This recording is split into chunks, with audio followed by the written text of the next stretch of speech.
Welcome to ఎస్10 news. నేను Jitendra. Bulletin లోకి వెళ్లే ముందు హెడ్లైన్ చూద్దాం. గుజరాత్ కు చేసిన సాయం కంటే ఎక్కువే ఇస్తున్నామన్న విడ్డూరం. సీఎం విజ్ఞప్తిని కూడా రాజకీయం చేశారన్న ఎంపీ చామల. బండి భగీరథను వెంటనే అరెస్టు చేయాలి, బాధితురాలికి న్యాయం చేయాలన్న ఎమ్మెల్యే ముఠా గోపాల్. విద్యుత్ షార్ట్ సర్క్యూట్ తో మక్కా పడ్డ బూడిద, బాధిత రైతులను ఆదుకోవాలన్న ఎమ్మెల్యే పాడి కౌశిక్ రెడ్డి. అమెరికా ఒత్తిళ్లకు తలొగ్గిన కేంద్రం, ప్రధాని మోదీ జాతికి క్షమాపణ చెప్పాలన్న సిపిఐ నేత రామకృష్ణ. నెల్లూరులో ఘనంగా రంగనాథ స్వామి దేవస్థానం చైర్మన్ గా ప్రమాణ స్వీకారం, మంత్రుల సమీక్షల్లో బాధ్యతలు స్వీకరించిన వెంకారెడ్డి. వరి ధాన్యం సేకరణ సవ్యంగా జరగాలి, జిల్లా కలెక్టర్లతో సీఎం రేవంత్ వీడియో కాన్ఫరెన్స్. ఇక డీటెయిల్స్ లోకి వెళ్తే, హైదరాబాద్ పర్యటనలో ప్రధాని మోదీ చేసిన వ్యాఖ్యలపై కాంగ్రెస్ ఎంపీ చామల కిరణ్ కుమార్ రెడ్డి తీవ్రంగా స్పందించారు. రాజకీయాలు మాట్లాడనంటూనే మోదీ రాజకీయం చేశారని, మన్మోహన్ సింగ్ గుజరాత్ కు చేసిన సాయం కంటే ఎక్కువే ఇస్తున్నామనడం విడ్డూరమని విమర్శించారు. నాతో కలిస్తేనే అభివృద్ధి అన్నట్లుగా మోదీ మాట్లాడడం ఫెడరల్ స్ఫూర్తికి విరుద్ధమన్నారు. తెలంగాణ అభివృద్ధికి సహకరించాలని కోరిన సీఎం రేవంత్ రెడ్డి విజ్ఞప్తిని మోదీ రాజకీయం చేశారని ఆయన ధ్వజమెత్తారు.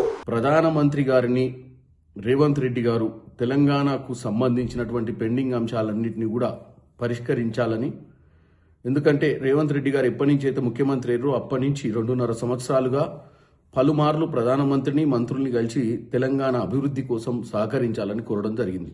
నిన్న అదే విషయాన్ని ఆయన 3వసారి ప్రధానమంత్రి అయిన తర్వాత వచ్చినటువంటి నరేంద్ర మోడీ గారిని రిక్వెస్ట్ చేసి, దాంట్లో భాగంగానే ఆయన గతంలో మన్మోహన్ సింగ్ గారు ప్రధానమంత్రిగా ఉన్నప్పుడు మీకు సహకరించి గుజరాత్ మోడల్ని ఎలా తీర్చిదిద్దిర్రో మీరు, అలాగే మీరు ఇప్పుడు ప్రధానమంత్రి గురు కాంగ్రెస్ సీఎంగా నేనున్నా కాబట్టి నాకు సహకరించాలన్న దానికి స్పందిస్తూ నరేంద్ర మోడీ గారు రాజకీయం మాట్లాడను అని చెప్తూనే రాజకీయం మాట్లాడుతూ, నేను ఒకవేళ మన్మోహన్ సింగ్ గారు ఇచ్చినట్టు ఇస్తే ఇప్పుడు ఇచ్చిన దాంట్లో సగం కూడా రావని చెప్పడం విడ్డూరంగా ఉంది.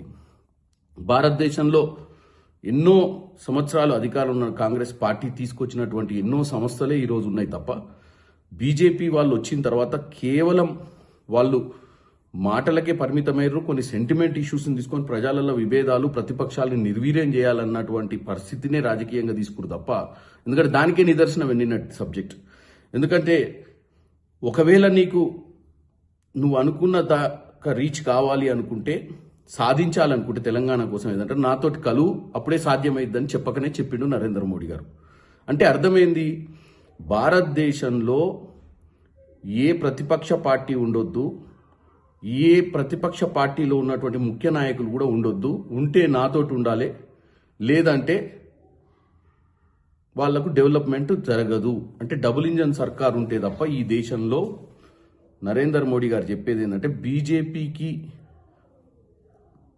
మద్దతు ఇస్తేనే అభివృద్ధి, లేకపోతే అభివృద్ధి లేదని చెప్పడం జరిగింది. నేను ఒకటే అడుగుతున్నా మోడీ గారు మీరు గతంలో కూడా ఎప్పుడైతే మీరు తెలంగాణ అంశాల గురించి 2 సార్లు మాట్లాడినప్పుడు తల్లిని చంపి బిడ్డను బతికిచ్చిరని చెప్పింది మీరే. అంటే మీకు తెలంగాణ మీద ఉన్నటువంటి తెలంగాణ డెవలప్మెంట్ మీద కానీ, తెలంగాణ ఆవిర్భావం మీద కానీ, తెలంగాణ మీద ఉన్నటువంటి మీ ఆలోచన ఏందో మీరు చెప్పకనే చాలాసార్లు చెప్పారు 7వ ఫ్లోర్లో. మీతో పాటు ఈ మధ్యకాలంలో తేజస్వి సూర్య విభజనను పాకిస్తాన్ ఇండియా విభజనగా పోలిస్తే కూడా మీరు స్పందించలేదు. దీన్ని బట్టి చూస్తే మీకు తెలంగాణ మీద ఏమాత్రం కూడా చిత్తశుద్ధి లేదు. ఉంటే తెలంగాణ విభజన జరిగినప్పుడు ఉన్నటువంటి మిగులు హామీలను ఎప్పుడో నెరవేరుదురు. ఈరోజు చంద్రబాబు నాయుడు గారు మీకు మద్దతు పలికినందుకు ఆంధ్రప్రదేశ్కి ఏ విధంగానైతే సహకరించాలనుకుంటుర్రో, ఎందుకంటే వాళ్ళు డబుల్ ఇంజన్ సర్కార్లో ఉర్రు కాబట్టి, అదేవిధంగా మీరు ఒక ప్రధానమంత్రి భారతదేశానికని మర్చిపోవద్దు. మీరు ప్రధానమంత్రి ప్రతి రాష్ట్రం నుంచి వచ్చే నిధులనే మీరు తిరిగి డెవలప్మెంట్కి ఇస్తారు. మీకు స్వతహాగా ఏమి నిధులు ఉండవు. కాబట్టి ఏ రాష్ట్రానికైనా ఏదో ఒక మెజర్మెంట్ ప్రకారం, అంటే వాళ్ళ నుంచి కలెక్ట్ చేసేటువంటి ట్యాక్స్ల పరంగా కానీ, లేకపోతే అక్కడ జరుగుతున్నటువంటి డెవలప్మెంట్ కార్యక్రమాలకు కానీ సమానంగా పంచాల్సిన అవసరం ఉంది. కాబట్టి దీంతో తేటతెల్లమైంది ఏంటంటే, ఈ దేశంలో ఏ పొలిటికల్ పార్టీని ఉండనియొద్దని, ఏ పొలిటికల్ పార్టీ మీదైనా ప్రెజర్ అయినా తీసుకొస్తారు, లేకపోతే అభివృద్ధి అంశం మీద ఇలాంటి టార్గెట్ అయినా చేస్తారు అనేది క్లియర్గా అర్థమైంది. రేవంత్ రెడ్డి గారు కేవలం నిన్న రాష్ట్ర భవిష్యత్ కోసం, రాష్ట్ర ప్రయోజనాల కోసం, రాష్ట్రంలో ఇచ్చినటువంటి హామీలను నెరవేర్చనికనే ఆయన నరేంద్ర మోడీ గారిని ప్రాధేయపడ్డారు. కానీ దాన్ని మాట్లాడనంటూ రాజకీయంగానే మాట్లాడడం జరిగింది. భగీరథ కేసు విషయంలో రాష్ట్రంలో బీజేపీ కాంగ్రెస్ కలిసి వ్యవహరిస్తున్నాయని ఎమ్మెల్యే ముఠా గోపాల్ ఆరోపించారు. ముషీరాబాద్ లో మీడియాలో మాట్లాడిన ఆయన కేసును నిర్వీర్యం చేసే ప్రయత్నాలు జరుగుతున్నాయని విమర్శించారు. భగీరథను వెంటనే అరెస్టు చేసి చట్టపరమైన చర్యలు తీసుకోవాలని ముఠా గోపాల్ స్పష్టం చేశారు. కేసులో రాజకీయ జోక్యం ఉండకూడదని, బాధితురాలికి న్యాయం జరగాలని డిమాండ్ చేశారు. ప్రెస్ సోదరులందరికీ నమస్కారాలు. ఈనాడు మనం చూస్తున్నాము, ఈ ప్రభుత్వంలో ఏం జరుగుతున్నది ఏందనే సంగతి ఎవరికి అర్థం కాకుండా పోతున్నది. నిన్నగా మొన్న జరిగిన సంఘటన ఏదైతే బండి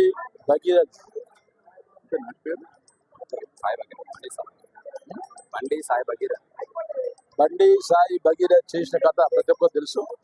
మరి ఇప్పటికైనా సంఘటన జరిగి దాదాపు 3-4 రోజులు అవుతున్నా కానీ ఎవరిని ఇంతవరకు అరెస్ట్ చేయలేదు. మరి ఎక్కడ ఆ పిల్ల తల్లిదండ్రులు ఎటువైనా కానీ పోలీసులు మాత్రం పట్టించుకోవడం లేదు. అసలు పోక్సో చట్టం కింద బుక్ చేసామని చెప్తున్నారు. నిన్న ప్రధానమంత్రి గారు వస్తున్నారని చెప్పేసి ఏదైతే మన పేట్ బషీరాబాద్ పోలీస్ స్టేషన్లో మరి పిల్లల తల్లిదండ్రులు పిలిపించి ఏదో తూతుంబాల కింద కేసు బుక్ చేసి, అది బెయిలబుల్ కేసు బుక్ చేసేసి వాళ్ళని కాపాడుకోవడానికి ప్రయత్నం చేస్తున్న సంగతి తెలియపరుస్తున్నారు. ఈరోజు చూసినట్టయితే మరి అమ్మాయిని మరి ఏ విధంగా వాళ్ళు లైంగిక వేధింపులకు గురి చేశారు. లైంగిక వేధింపులకు గురి చేస్తే మరి పోలీస్ చట్టం కానీ ప్లస్ ఇంకోటి కాంగ్రెస్ పార్టీ నాయకులు కానీ బీజేపీ నాయకులు కానీ ఇదేమనుకుంటారా? ఇదే మన ఇంట్లో మన చెల్లెకో మన తల్లికో మన బిడ్డకో జరిగితే వాళ్ళు ఇలానే ఖర్చుగా ఊరుకుంటారని చెప్పి నేను ప్రశ్నిస్తున్నాను. ఈరోజు చూసుకున్నట్టయితే పోక్సో చట్టం కింద ఎవరైతే అరెస్ట్ అవుతారో అరెస్ట్ అయిన వ్యక్తులను 48 గంటల లోపల అరెస్ట్ చేయాలి. 24 hours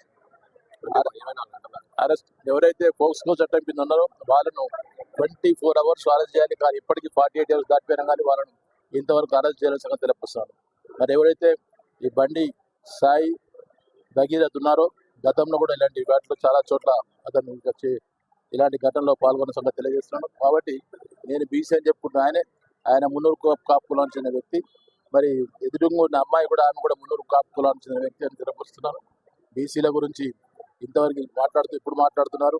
ఎలక్షన్స్ ముందు మనం చూసాము 42% మన బీసీలకు రిజర్వేషన్ చేయిస్తామని అన్న వ్యక్తులు ఈనాడు బీసీలను అనాథొక్కే విధంగా బీసీల పిల్లలను ఏ విధంగా అయితే ఆడ అమ్మాయిలకు రక్షణ లేకుండా చేస్తున్న సంగతి చూస్తున్నాం. కాబట్టి ఇలాంటి వ్యక్తులపైన ఇమీడియట్గా మరి వాళ్ళకి కేసు బుక్ చేసి వాళ్ళందరూ అరెస్ట్ చేయాలని తెలియపరుస్తున్నారు. కాబట్టి గతంలో కూడా ఎంజే అక్బర్ కూడా ఇలాంటి కేసులో బుక్ అయితే అతన్ని మంత్రి పదవి నుండి ఉద్వాసం చెప్పిన వ్యక్తులు ఈనాడు మరి ఈ బండి సంజయ్ని కూడా గ్యారంటీగా అతనికి సస్పెండ్ చేయాలి, బర్తరఫ్ చేయాలని కోరుకుంటున్నాము. కాబట్టి చిన్న విషయం ఏంటంటే ఇలాంటి వ్యక్తులు మరి కాంగ్రెస్ పార్టీ చూస్తూ ఊరుకుంటున్నది. మరి ఎందుకు మళ్ళీ అరెస్ట్ చేయలేకపోతున్న సంగతి తెలియజేస్తున్నాను. ఇమీడియట్గా అరెస్ట్ చేయాలి, ఆడవాళ్లకు రక్షణ కల్పించాలి. జమ్మికుంట మండలంలో రైతులను భారీ అగ్ని ప్రమాదం కన్నీటి పర్యంతం చేసింది. వావిలాల వంతుర్పుల గ్రామాల మధ్య విద్యుత్ షార్ట్ సర్క్యూట్ కారణంగా సుమారు 70 ఎకరాల మక్కా పంట పూర్తిగా దగ్ధమై రైతులకు తీవ్ర నష్టం వాటిల్లింది. కష్టపడి పండించిన పంట కళ్ళ ముందే అగ్నికి ఆహుతి కావడంతో రైతులు తీవ్ర ఆవేదన వ్యక్తం చేస్తున్నారు. ప్రమాద సమాచారం తెలుసుకున్న వెంటనే ఎమ్మెల్యే పాడి కౌశిక్ రెడ్డి ఘటనాస్థలానికి చేరుకొని కాలిపోయిన పంట చీరను పరిశీలించారు. రైతు ఏడిస్తే రాజ్యం బాగుపడదు అంటూ ఎమ్మెల్యే పాడి కౌశిక్ రెడ్డి ప్రభుత్వాన్ని వెంటనే స్పందించాలని డిమాండ్ చేశారు. వ్యవసాయ, విద్యుత్, రెవెన్యూ శాఖలు నష్టం అంచనా వేసి బాధిత రైతులకు త్వరితగతిన నష్టపరిహారం అందించాలని కోరారు. తుమ్మల నాగేశ్వరరావు గారు ఏ విధంగా కాలిపోయిందో పంట ఒక్కసారి మీరు చూడండి. ఈ సంచులో కూడా నింపి పెట్టిర్రు. ఈ సంచుల నింపి పెడితే కూడా ఏ విధంగా కాలిపోయినాయో మీకు స్వయంగా కనబడతా ఉంది. ఇది చూడొచ్చు మీరు, మొత్తం పంట మొత్తం కాలిపోయి ఉంది.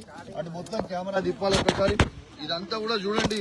ఇలా ఈ ప్రభుత్వం అనేది తుమ్మల నాగేశ్వరరావు గారు ఇది చూడండి, కాలిపోయింది. మీరు ప్రభుత్వం దయచేసి పట్టించుకోవాలి.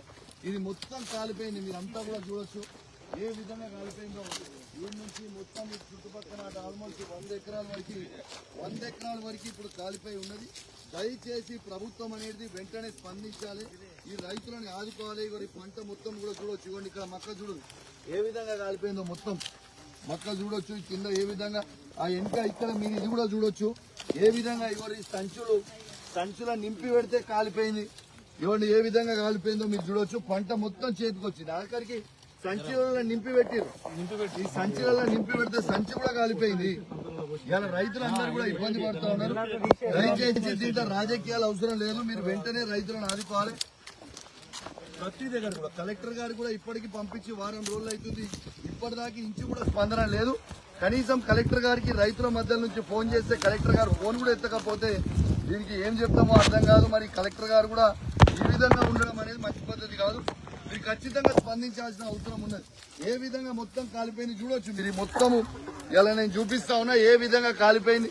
మరి రైతులకి ఇది అందరు కూడా బాధ్యత వహించాలి. ఇది యాక్సిడెంట్ ప్యూర్ గా, ఇది ఎలక్ట్రిసిటీ డిపార్ట్మెంట్ వల్ల ఇది కూడా పూర్తిగా నష్టపోయారు. కాబట్టి ఖచ్చితంగా దీని మీద వెంటనే స్పందించి ఖచ్చితంగా ఇవ్వాలని ఈ ప్రభుత్వాన్ని డిమాండ్ చేస్తా ఉన్నాను.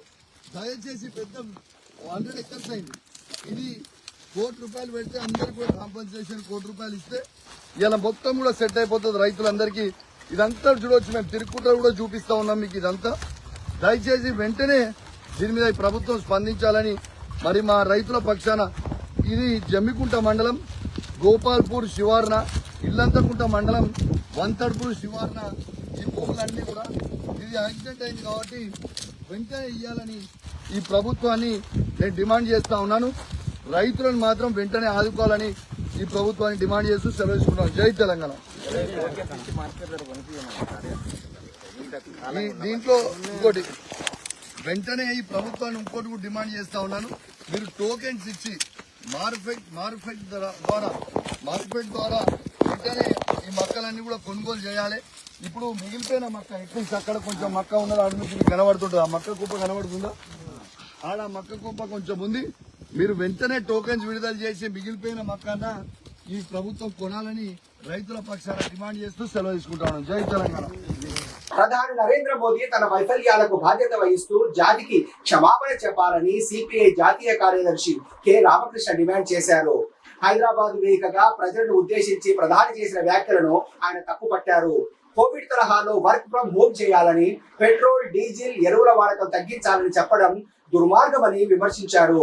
5 రాష్ట్రాల ఎన్నికలు ముగిసే వరకు దేశ పరిస్థితి బాగుందని నమ్మబలికిన మోదీ ప్రభుత్వం అమెరికా ఒత్తిళ్లకు తలొగ్గి దేశ ఆర్థిక స్థితిని దిగదార్చిందని ఆరోపించారు. హైదరాబాద్ లో నరేంద్ర మోడీ గారు ఆయన హాజరైన సభల్లో ఆయన మాట్లాడుతూ మొత్తం దేశానికే షాక్ ఇస్తూ ఉన్నారు.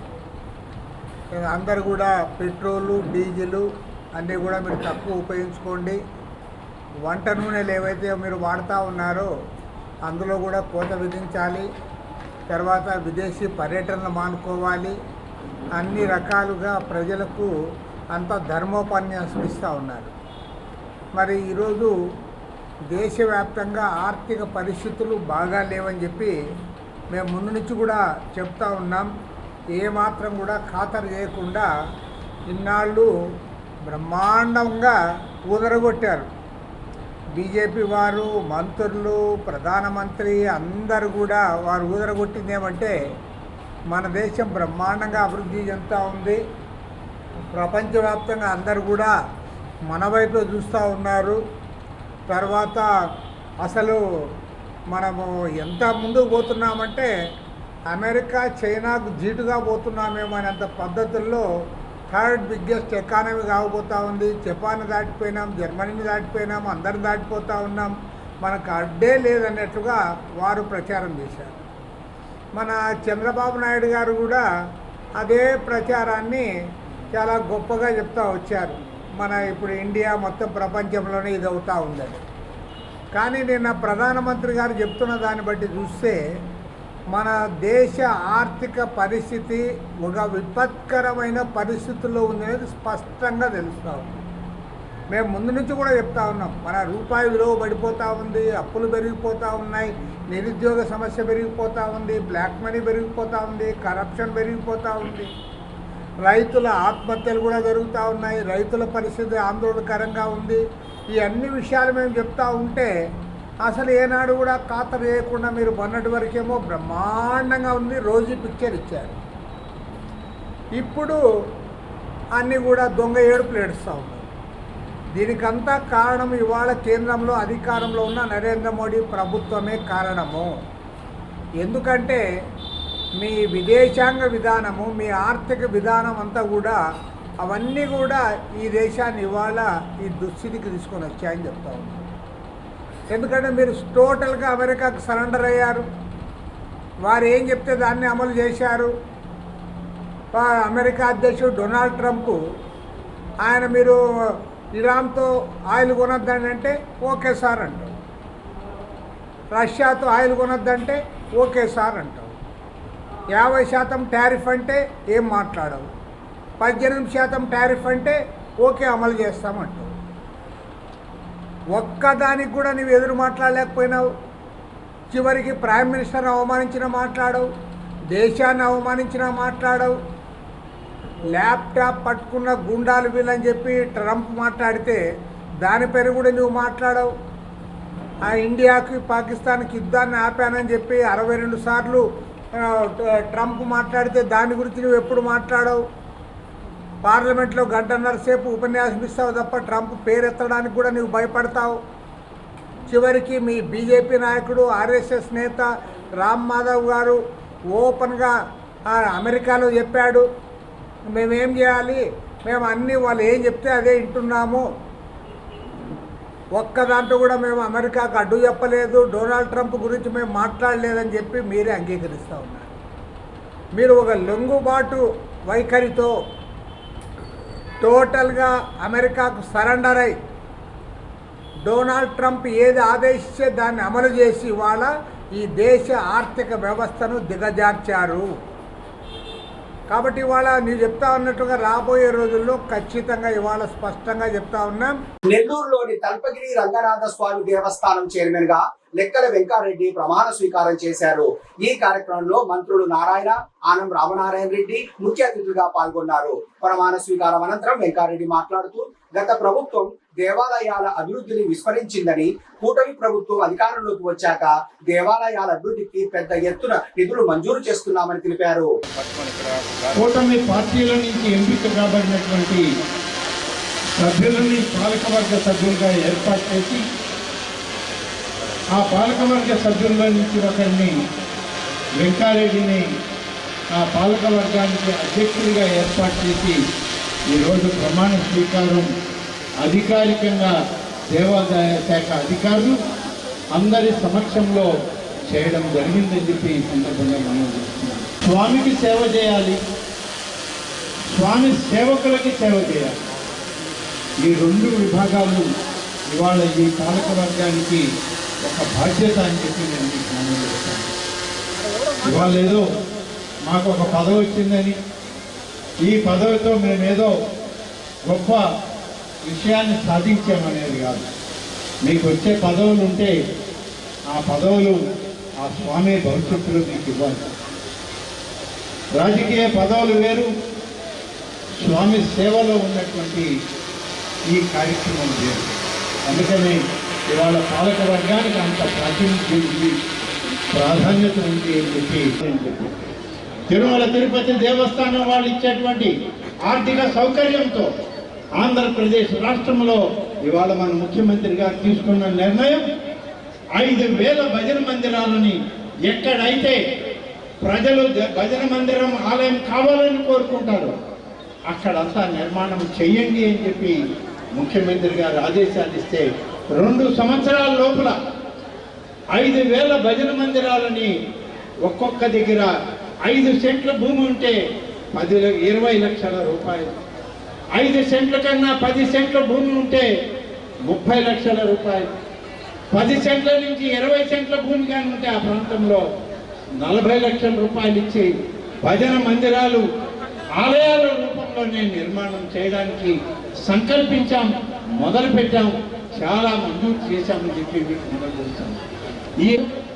ఇవాళ మన ముఖ్యమంత్రి గారు మంజూరు చేసినటువంటి కూటమి ప్రభుత్వంలో 750 కోట్ల రూపాయలతో ఈ 3 రకాల భజన మందిరాల నిర్మాణం చేయడం ఈ రాష్ట్రమంతా ఒక ప్రతిష్టాత్మకంగా చేస్తూ 2 సంవత్సరాల్లో భజన మందిరాలన్నీ పూర్తి చేయాలన్న లక్ష్యంతో ఇవాళ దేవాదాయ శాఖ అధికారులందరూ కూడా పనిచేయడం జరుగుతుంది.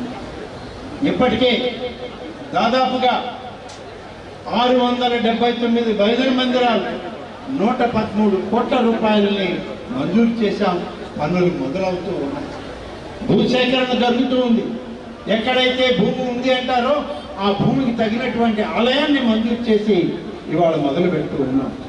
అట్లాగే 12 సంవత్సరాలకు ఒకసారి వస్తుంది పుష్కర సమయం. మన రాష్ట్రంలో కూడా పుష్కరాలకు పెద్ద కార్యక్రమం ఉంది. గోదావరి పుష్కరాలు, కృష్ణానది పుష్కరాలు. మన అదృష్టం ఏంటంటే 3 దఫాలు 36 సంవత్సరాల్లో 3 పుష్కరాలు వస్తే 3 పుష్కరాలకి ముఖ్యమంత్రిగా చంద్రబాబు నాయుడు గారే ముందుండి 3 పుష్కరాల్ని ఆయన నడిపేటువంటి ఆ భగవంతుడు ఇచ్చినటువంటి ఆశీస్సు. అందరికీ అవకాశం రాదు. 3వ దఫా పుష్కరాల్ని ఆయనే ఇవాళ జరపబోతూ ఉన్నారు. గడిచిన పుష్కరాల్లో మన పురపాలక శాఖ మంత్రి నారాయణ గారు ఆనాడు పుష్కరాల్ని సక్రమంగా నిర్వహించి ఈ రాష్ట్రానికి ప్రభుత్వానికి మంచి పేరు తెచ్చినటువంటి మంత్రివర్గ సభ్యుల్లో ప్రధానమైనటువంటి వ్యక్తి మన పొంగూరు నారాయణ గారు అని చెప్పి చెప్పుకోవాల్సిన అవసరం ఉంది. ఇప్పుడు మళ్ళీ 2వ దఫా ముఖ్యమంత్రి గారికి 3 అవకాశాలు వస్తే నారాయణ గారికి 2వ దఫా కూడా అవకాశం ఉంటుంది.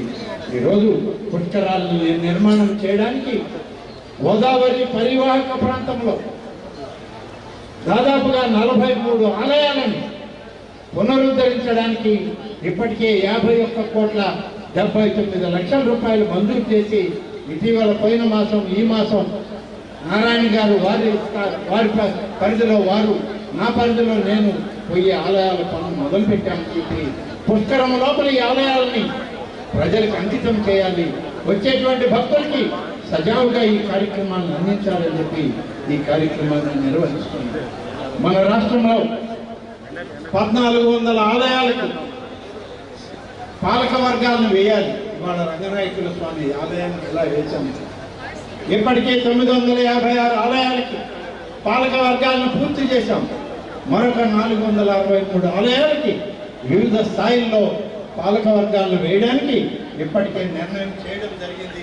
త్వరలోనే ఆ కార్యక్రమాన్ని కూడా చేస్తామని చెప్పి ఈ సందర్భంగా మనం చేస్తా ఉన్నాం. అలాగే నెల్లూరు జిల్లా మన సొంత జిల్లా. నారాయణ గారు మంత్రిగా, దేవాదాయ శాఖ మంత్రిగా నేను, ఇద్దరము నెల్లూరు జిల్లా వాళ్ళు.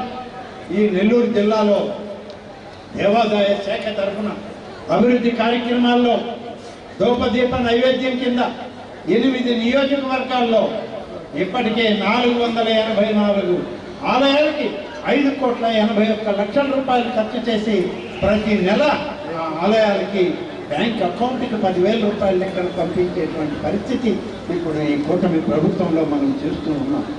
అలాగే ఆలయాల పునర్నిర్మాణానికి CGF అనేటువంటి కామన్ గుడ్ ఫండ్ నిధుల నుంచి 81 పనులు మంజూరు చేశాం. ఈ 81 పనులకి 141 కోట్ల రూపాయలు ఇవాళ నెల్లూరు జిల్లాలో మంజూరు చేసి, గతంలో నెల్లూరు జిల్లాలో ఏనాడు ఆలయాల పునరుద్ధరణకి చేయనటువంటి పరిస్థితి ఇవాళ ఈ కూటమి నాయకత్వంలో నారాయణ గారు నేను కలిసి ముఖ్యమంత్రి గారి ఆశీస్సులతో ఇవన్నీ మంజూరు చేసి ఈ ఆలయాలన్నింటినీ పునర్నిర్మాణానికి ఇవాళ మంజూరు చేయడం జరిగింది. శ్రీవాణి ట్రస్ట్ కింద భజన మందిరాలు ఇప్పటికే ఆత్మకూరు, కావలి, కోవూరు, నెల్లూరు రూరల్, సర్వేపల్లి, ఉదయగిరి, గూడూరు, వెంకటగిరి నియోజకవర్గాల్లో దాదాపు 52 భజన మందిరాలని 8 కోట్ల 65 లక్షల రూపాయలతో మంజూరు ఇవ్వడం జరిగింది. ఇంకా కూడా ఇచ్చే అవకాశం ఉంది. ప్రతి నియోజకవర్గంలో కూడా ఒక 25 భజన మందిరాలు కనీసం ఉండాలనేదే ఈ ప్రభుత్వం యొక్క లక్ష్యం. ఇప్పటికి మనం ఈ జిల్లాలో ఇచ్చింది 52 మాత్రమే. 8 నియోజకవర్గాల్లో దాదాపుగా మొక్కజొన్న కొనుగోలు, వరి ధాన్యం సేకరణ ప్రక్రియపై ముఖ్యమంత్రి రేవంత్ రెడ్డి జిల్లా కలెక్టర్లతో వీడియో కాన్ఫరెన్స్ నిర్వహించారు. కొనుగోలు కేంద్రాల్లో రైతులకు ఎలాంటి ఇబ్బందులు తలెత్తకుండా చర్యలు తీసుకోవాలని అధికారులకు సూచించారు. ఈ సమీక్షా సమావేశంలో మంత్రులు తుమ్మల నాగేశ్వరరావు, ఉత్తమ్ కుమార్ రెడ్డి, కోమటిరెడ్డి వెంకటరెడ్డి, అడ్లూరి లక్ష్మణ్ కుమార్ తో పాటు ఎంపీ వేవ్ నరేందర్ రెడ్డి, ప్రభుత్వ ప్రధాన కార్యదర్శి రామకృష్ణారావు మరియు ఉన్నతాధికారులు పాల్గొన్నారు. ధాన్యం సేకరణ ప్రక్రియను వేగవంతం చేయాలని, రైతులకు సకాలంలో చెల్లింపులు జరిగేలా చర్యలు తీసుకోవాలని సీఎం అధికారులకు దిశానిర్దేశం చేసినట్టు సమాచారం. బులెటిన్ ముగించే ముందు హెడ్లైన్స్ మరోసారి. గుజరాత్ కు చేసిన సాయం కంటే ఎక్కువే ఇస్తున్నామన్న విడ్డూరం. సీఎం విజ్ఞప్తిని కూడా రాజకీయం చేశారన్న ఎంపీ చామల. బండి భగీరథను వెంటనే అరెస్టు చేయాలి, బాధితురాలికి న్యాయం చేయాలన్న ఎమ్మెల్యే ముఠా గోపాల్. విద్యుత్ షార్ట్ సర్క్యూట్ తో మక్కా పడ్డ బూడిద, బాధిత రైతులను ఆదుకోవాలన్న ఎమ్మెల్యే పాడి కౌశిక్ రెడ్డి. అమెరికా ఒత్తిళ్లకు తలొగ్గిన కేంద్రం, ప్రధాని మోదీ జాతికి క్షమాపణ చెప్పాలన్న సిపిఐ నేత రామకృష్ణ. నెల్లూరులో ఘనంగా రంగనాథ స్వామి దేవస్థానం చైర్మన్ గా ప్రమాణ స్వీకారం, మంత్రుల సమీక్షల్లో బాధ్యతలు స్వీకరించిన వెంకారెడ్డి. వరి ధాన్యం సేకరణ సవ్యంగా జరగాలి, జిల్లా కలెక్టర్లతో సీఎం రేవంత్ వీడియో కాన్ఫరెన్స్. చూస్తూనే ఉండండి S10 న్యూస్, మన కోసం మన ఛానల్.